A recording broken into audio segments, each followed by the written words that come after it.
Hello guys, അപ്പോൾ നമുക്കിന്നൊരു what I ഈറ്റിൻ്റെ ഇടയിൽ നോക്കിയാലോ. അപ്പോൾ രാവിലെ ബ്രേക്ക്ഫാസ്റ്റിന് കഴിച്ചിട്ടുള്ളത് പുട്ടും മുട്ട റോസ്റ്റും ആണ് കേട്ടോ ഗൈസ്. കൂടെ തന്നെ ചായയും കുടിച്ചിട്ടുണ്ടായിരുന്നു. നല്ല അടിപൊളി മുട്ട റോസ്റ്റ് ആയിരുന്നു കേട്ടോ, എനിക്ക് ഭയങ്കര ഇഷ്ടമായിരുന്നു. സോ അതൊക്കെ കഴിഞ്ഞൊരു 10-11 ആയപ്പോഴത്തേക്കും പായസം കുടിച്ചിട്ടുണ്ടായി. ഇത് നമുക്ക് മുന്തിരിയുടെ വീട്ടിൽ നിന്നുള്ള തന്നു വിട്ട പായസമായിരുന്നു കേട്ടോ. അപ്പോൾ കുറച്ചുകൂടി ഉണ്ടായിരുന്നു.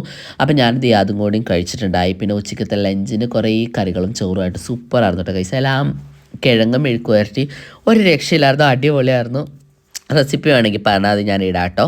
അപ്പോൾ അതൊക്കെയാണ് ഉച്ചയ്ക്ക് ലഞ്ചിന് കഴിച്ചിട്ടുണ്ടായിരുന്നത്. പിന്നെ വൈകുന്നേരം ചായക്ക് യൂഷ്വൽ ബൂസ്റ്റിയും കൂടെ തന്നെ പഴംപൊരി ഉണ്ടായിരുന്നു കേട്ടോ. അപ്പോൾ ഇതൊക്കെയായിരുന്നു ഈവനിങ് ടീ ആയിട്ട് കഴിച്ചിട്ടുണ്ടായിരുന്നത്. പിന്നെ രാത്രി ഞാനും മുന്തിരിയും പുറത്തു നിന്നാണ് ഫുഡ് കഴിച്ചത്. മങ്ങാട്ടുകരയിലുള്ള തട്ടുകടയിൽ നിന്നാണ് കേട്ടോ ഗൈസ്. അപ്പോൾ ഇത് തലച്ചോറാണ്. തലച്ചോറെന്ന് വെച്ച് കഴിഞ്ഞാൽ ബീഫിൻ്റെ തലച്ചോറൊന്നുമല്ല, മുട്ടയും ചെറുപയറും കൂടെയും ഇങ്ങനെ ചിക്കി ഉണ്ടാക്കുന്നതാണ് കേട്ടോ. പക്ഷേ നല്ല അടിപൊളിയായിരുന്നു കേട്ടോ ഗൈസ്. ഞാൻ ഇടിയപ്പവും തലച്ചോറാണ് കഴിച്ചത്, മൂപ്പര് അപ്പമാണ് കഴിച്ചത്. അപ്പോൾ ഇത്രയേ ഉള്ളൂ. അപ്പോൾ ഇപ്പം ഞാൻ പോയിട്ട് വരാം. ബൈ.